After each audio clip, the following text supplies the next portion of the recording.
السلام علیکم، میرا نام فیصل ہے اور میں پچھلے تقریباً اکتوبر 2021 سے میں ڈپریشن، انگزائٹی اور او سی ڈی کی بیماریوں میں ملوث رہا ہوں۔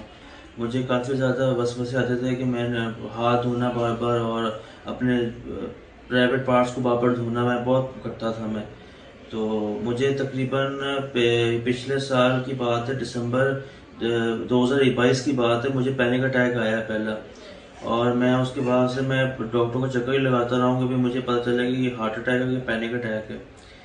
تو مجھے ڈاکٹر صاحبہ نے ہوئی ان سے باتیں، تو انہوں نے مجھے میڈیسن دی، آرام آیا تھا، لیکن میں تھوڑا جلد بازی کے آرام میں تھا۔